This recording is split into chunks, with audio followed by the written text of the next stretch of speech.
Wake up the members of my nation. Well, you've met Destiny, you met Malky, you've met a few, and of course Coach Ryan Martin, a few of the CUNY Adaptive Wheelchair Basketball personnel, players, and now I want to introduce you to another standout from Team CUNY, Mr. Shane Knox. Shane, thanks for joining me today. Thanks for having me. All right, so right off the bat, I know that you guys are doing an incredible thing, a wheelchair basketball camp. Fill my listeners in on what's going on there. Well, this is our first ever year doing our camp, and what we're basically trying to do and going to do a good job at is just help the kids to enhance all of their skills. So like passing, dribbling, defense, shooting, etc., etc. Everything that's important for the game.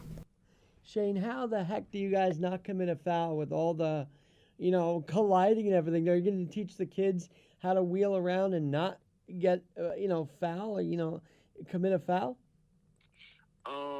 Like technique, I guess I'm trying to ask. Right. It's basically about your timing on the floor. Like, you basically just have to make sure that your big wheel is in front of the foot plate on defense. Because if the offensive player is out of control, then that's a foul on them. Well, that's, and you guys maintain great control. I was thinking to myself when I was doing the game in January, man, Edinburgh was committing some fouls, but you guys were so disciplined, and it was something to watch. And I know that's a testament to Coach Ryan Martin. For sure. He has a way of, breaking down hard concepts and making it easy for everybody to understand. Now, since I last got in touch with you guys, obviously it was Texas, and it was historic, but I know that history isn't what really you guys are looking for. You're looking for a few W's. So what's the mindset coming into this second year of CUNY wheelchair basketball?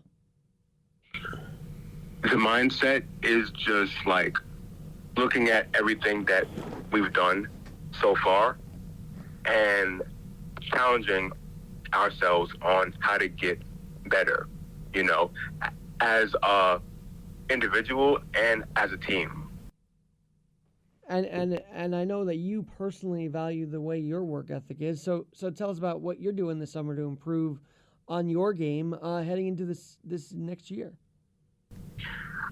Every day I just take a little bit of time, maybe 2 hours or so, right? And I just go in the gym and I just shoot and I push and I just imagine that I'm in the game and there's a defender or something like that, and I say to myself, if I'm in this type of situation, what would I do? So I kind of just have a higher level of thinking to outbeat my opponent. And I know that you were doing X's and O's in your head while in Texas. We were talking about that on the sideline, weren't we? Yes, we were.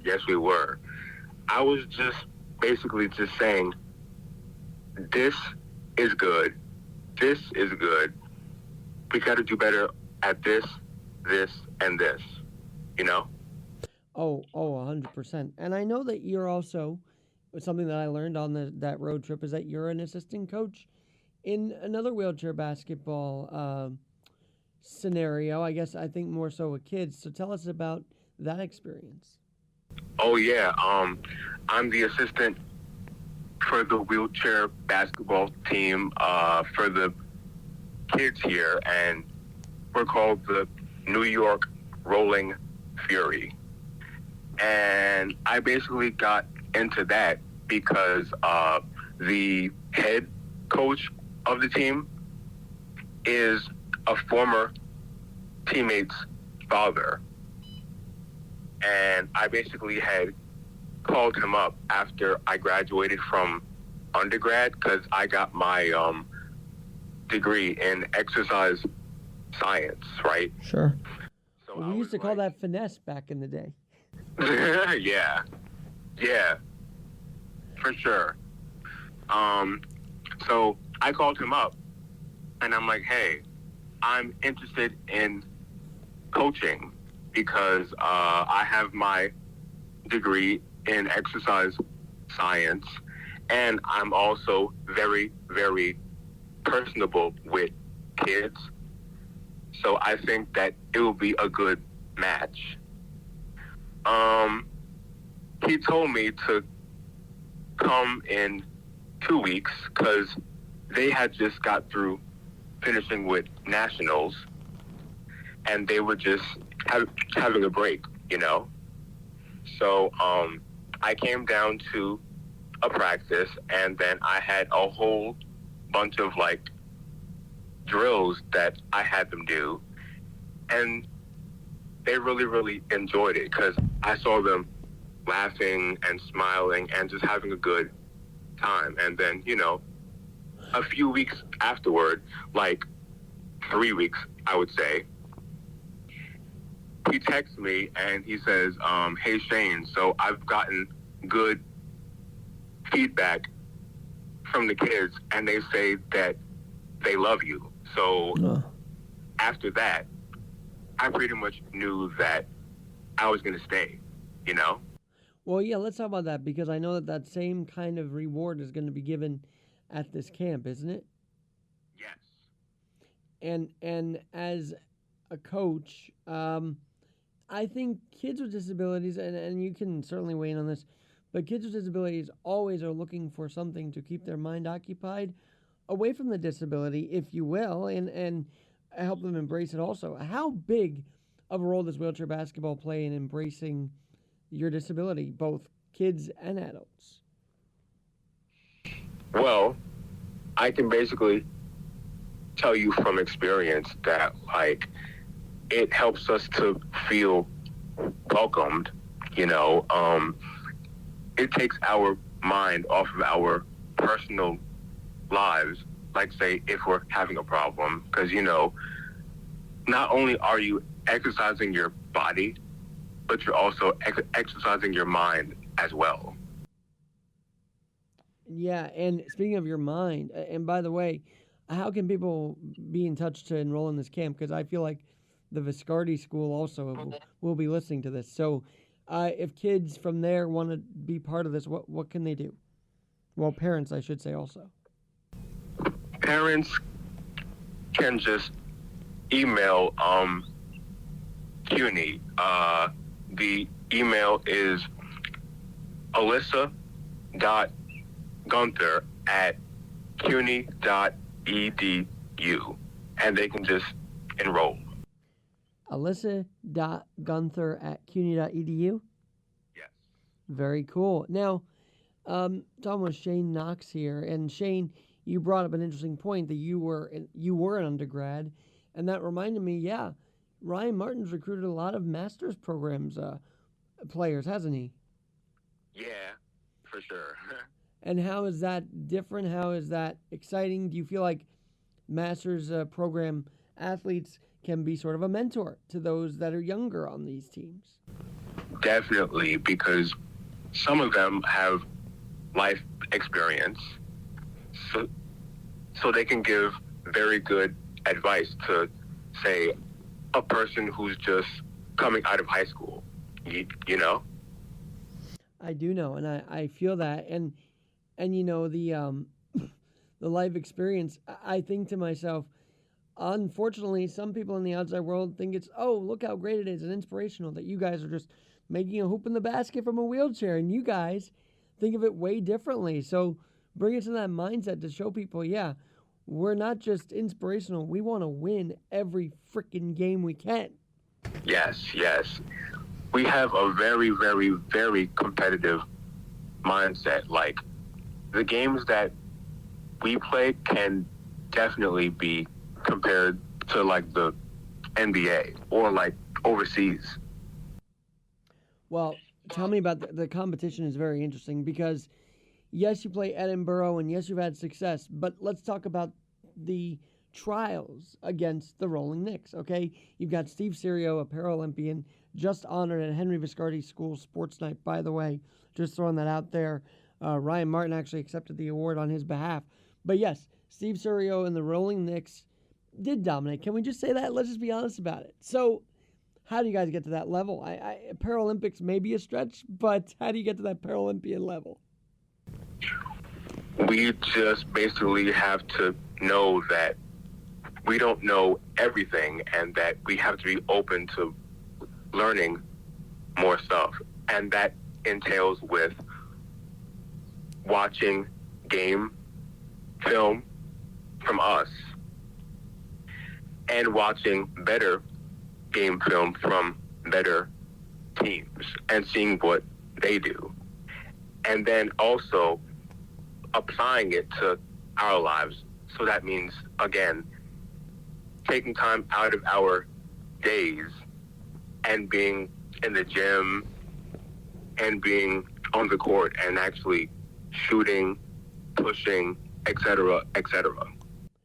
Now, you guys did have at least one or two wins down in Texas.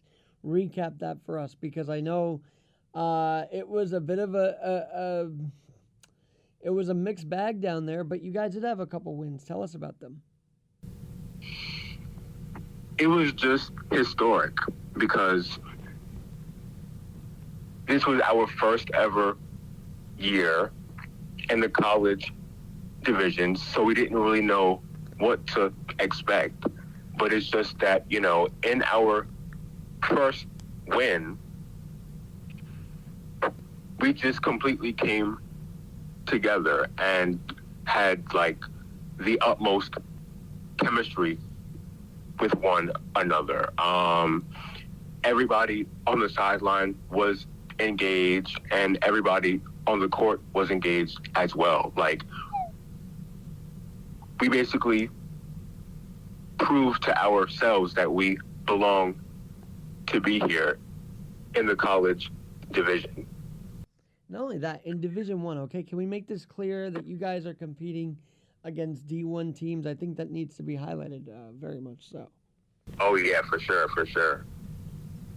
We definitely can make a run with those teams in the future. No, absolutely. Now, I know that the popularity of this is growing and CUNY is helping it grow. But the average person listening, what can they do? And I bring this up because I know that some believe that people with able-bodied, can jump in a chair and play. I'm like, no, you've got to get more in the disabled community to play, right? It can't just be the able-bodied feeling disabled and jumping in a chair. That doesn't seem fair to me. Right. So what I would do, I would just tell people all of the time is just to type in wheelchair basketball on YouTube. And the first thing that you see is the Paralympics. So you see Team USA, Team Canada, etc., etc. And those are the best in the world. So, there's nothing else to say after that.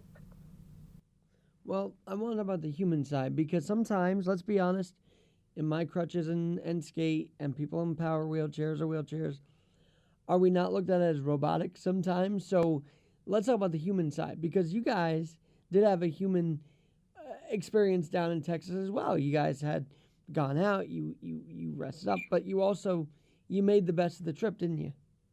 For sure. And I feel like people don't understand that, yes, we might be disabled, but we still have a good time. For sure.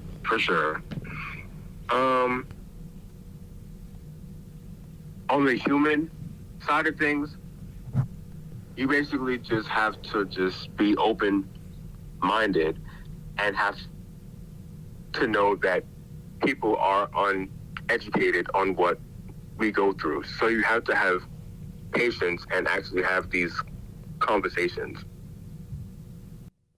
Right. And yes, we do have our tough days, but we also have some very good days, and I feel like that's something that should be, like we fight to survive every day, but we also just enjoy our day too. And I mean, you guys know. Can I be honest? You guys know how to party. I know you guys are college kids, and athletics may not want to hear that, but you know how to party, and that's important too. There's a camaraderie to that.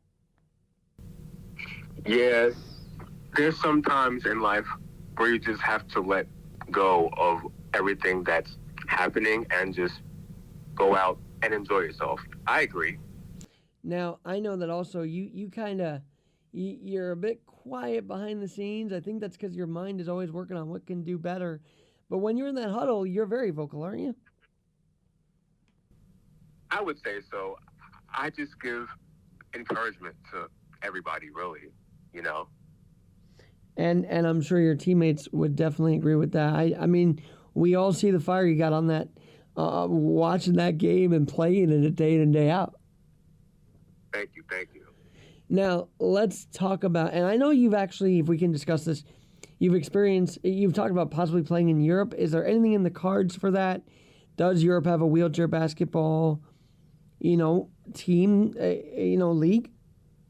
Yes, there's a bunch of teams all over Europe. There's teams in France, teams in Germany, teams in Spain, teams in Italy, everywhere.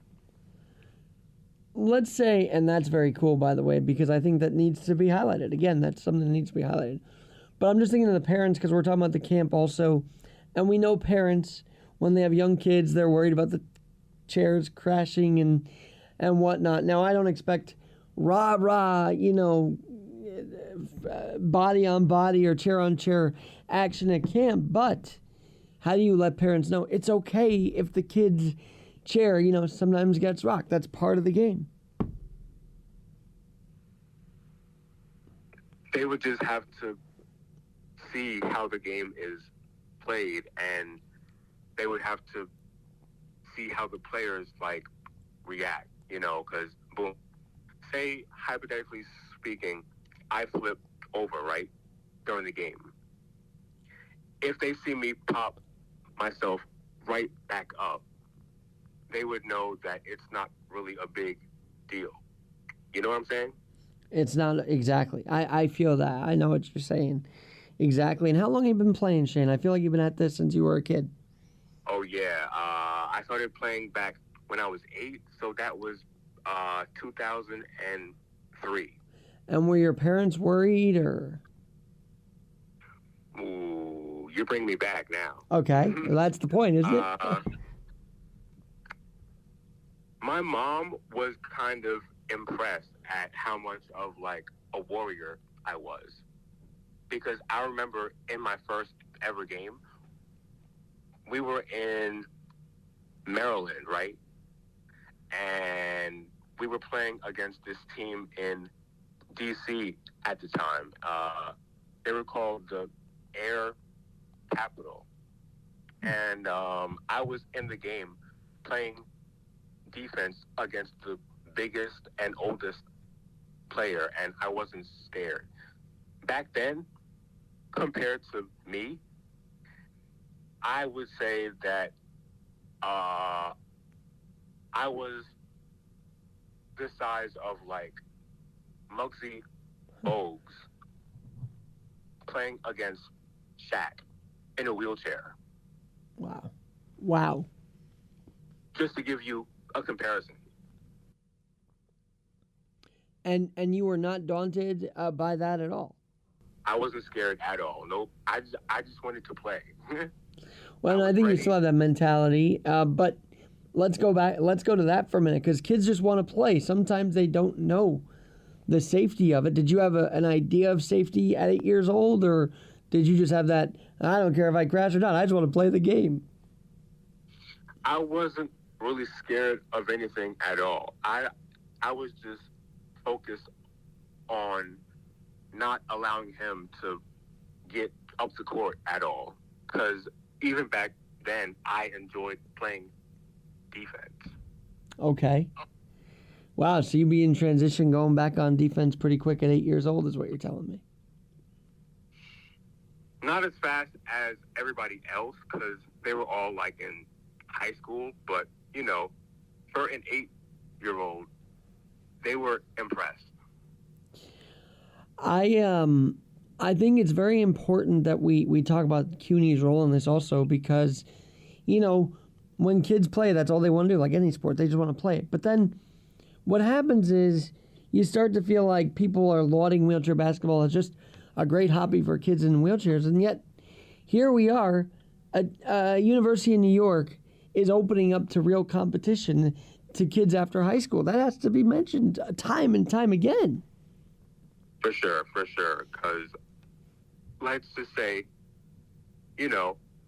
when my kids on my junior team are in 12th grade, right? That's now an option for them.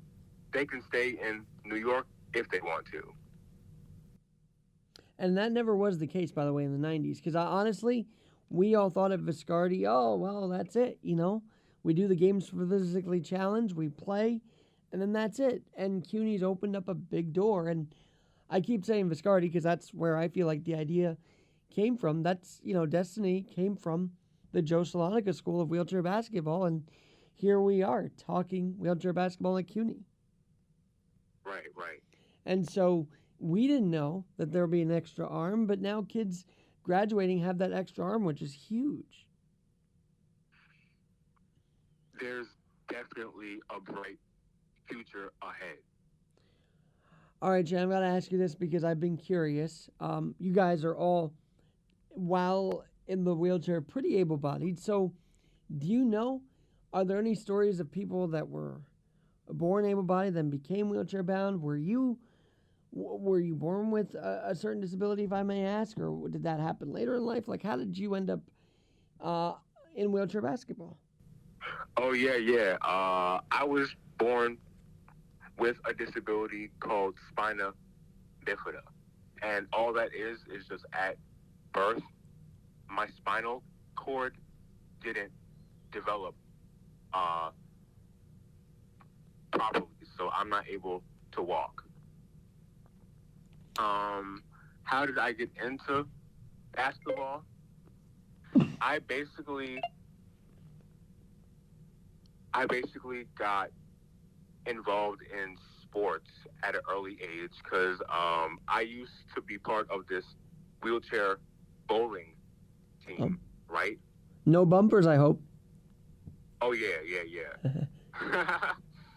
For sure.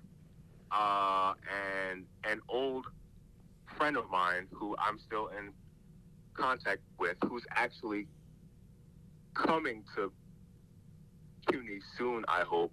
Her name is Joanne Spergel.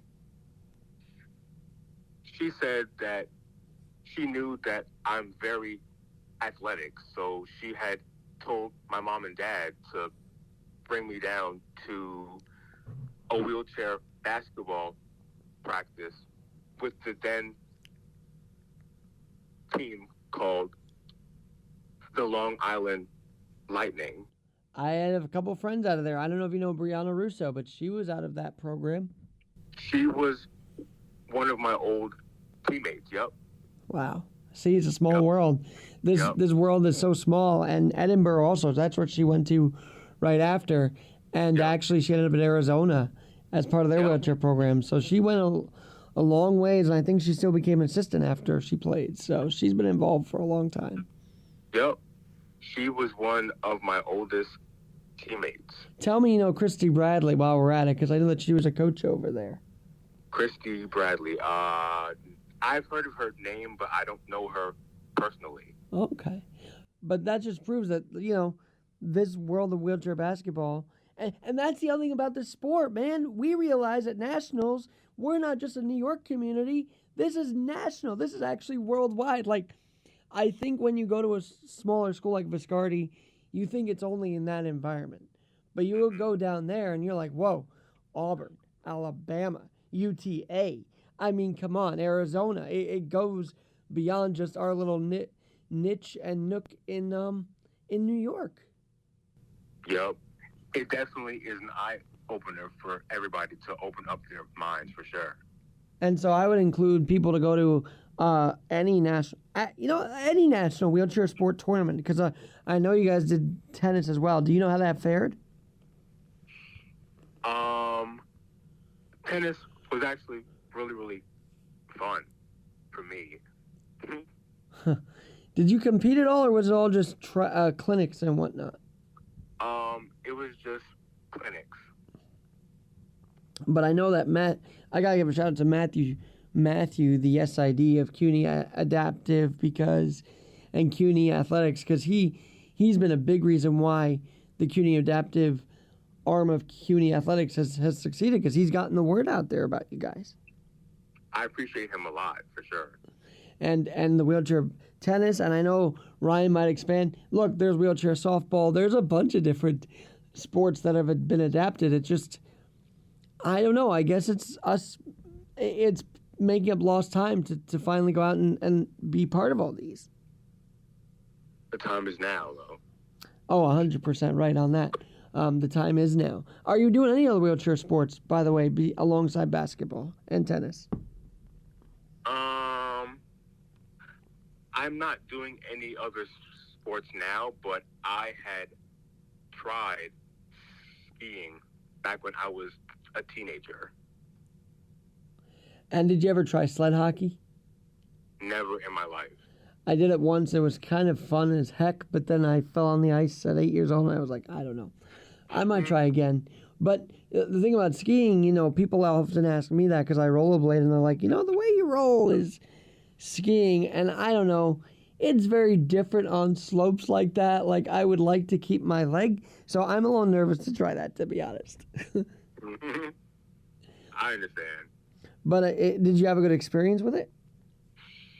They actually said that they wanted me to come back and compete because, I had picked up really, really fast. But I turned down the offer because all I wanted to do was just to play basketball. Well, I want to ask you this because I know that the role as a player is not just being a player. You have to help recruit athletes as well, right? So what's the role that you guys have in helping Coach Martin get more on these teams? All I do personally is just form a relationship with all the younger kids. I talk with them on Instagram. I talk with them on Facebook, and I ask them, if they want to even play basketball after they graduate from high school. And the opportunity is here in New York if that's what you want to do.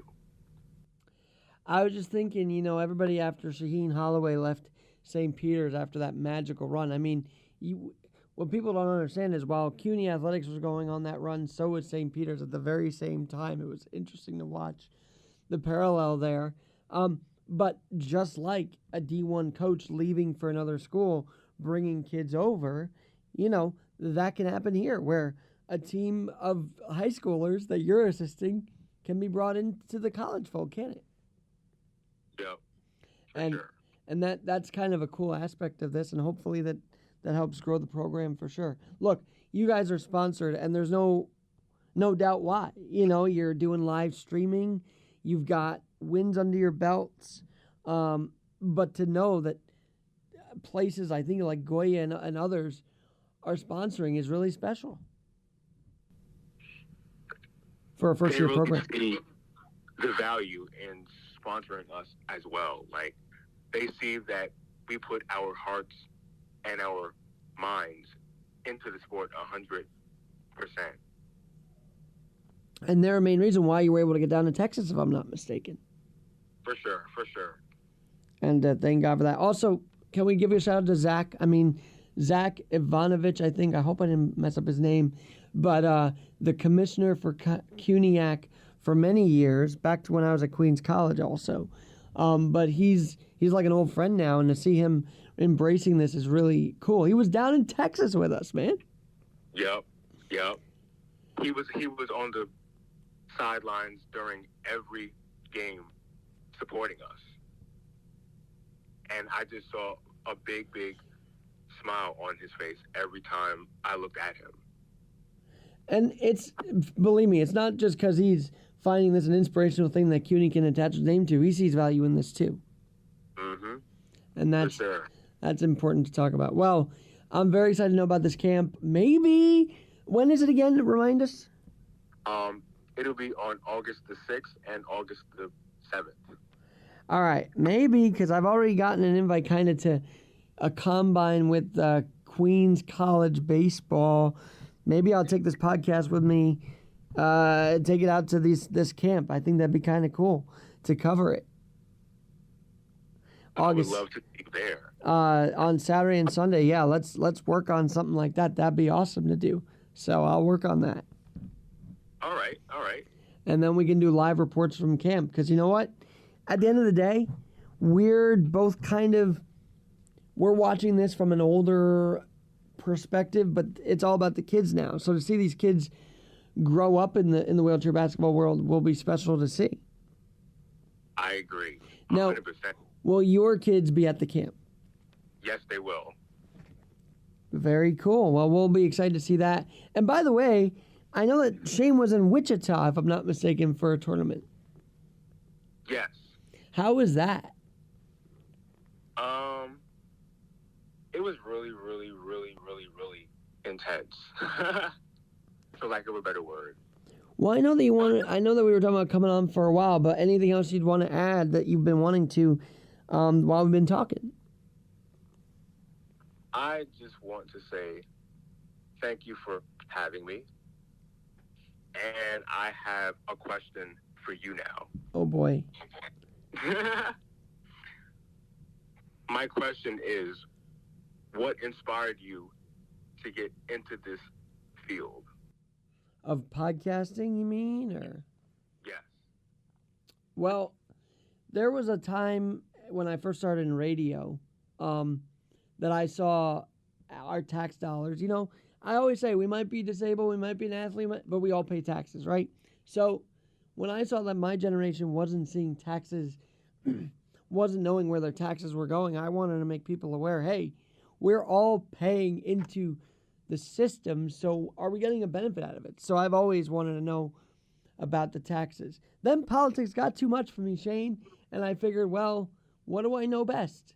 Adaptability and adaptive sports. And I want to shine a highlight. Also, I saw a lot of people in New York down and out of their luck and homeless, and I'm like, people need an outlet to listen to have people inspire them that they might.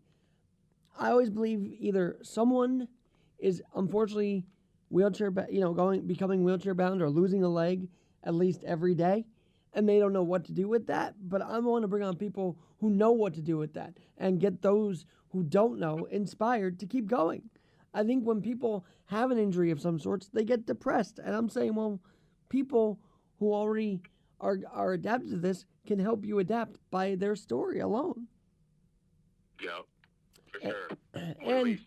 And as I get older, I'm starting to want to not be defined by my leg, okay? So I could say till I'm blue in the face, I rollerblade on one leg. I could probably gain a lot of traction with just those videos alone. But the point is, we have brains. We have goals. We don't just, want to sit down and say, oh, I feel inspirational because I'm playing wheelchair basketball. No. How do we take our talents and truly gifts from God and the abilities we have and make a life out of it, not just be defined by it? Oh, that's deep. Yep. All right. Well, now that I've had my therapy session, Shane, thank you for that. That's why I started it, because I got tired of politics. I got tired of what's going on. And I started to say, what can be better fitted for this podcast than adaptability? Now, don't get me wrong. Yesterday I had someone on Watergate because the Watergate scandal is very fascinating to me. And we're 50 years since then. So I wanted to cover that. But I don't think being wide-ranging is a bad thing either. I'm just absorbing everything that you're saying because it's really, really powerful. Well, thank you, Shane. And where can people get in touch with you? I know you're Instagram and wherever else, but where else would you like to Where can people find you and email you even? You can email me at Shane Knox 95 at gmail.com. And you can also find me on Facebook at Shane Allen Wade Knox. All right, and I'm just thinking of Kevin Knox from the Knicks. I don't know why, but you don't know him by chance, right? Never in my life. See, that'd be an interesting one-on-one, Knox versus Knox. That'd be kind of fun, actually. Anyway, I got to get back to my radio work, but this has been a blast, and I feel like such a relief because you asked me the question. I'm like, all right, I'll just tell it all right now. So thank you for letting me open up, too, on my own podcast. Somebody has to do it. It's true. All right, man. Well, we'll send you this link, and we'll definitely have you back. And, yeah, let's shoot for August 6th and 7th. Would love to be there. I expect to see you. And I'll go even further. Would love to have you see your kid there as well in the Viscardi community. Don't be afraid. Your kid will benefit from this camp experience. I guarantee it. I know Shane will, too. Oh, yeah. I'm Alex Garrett, where we're always adapting.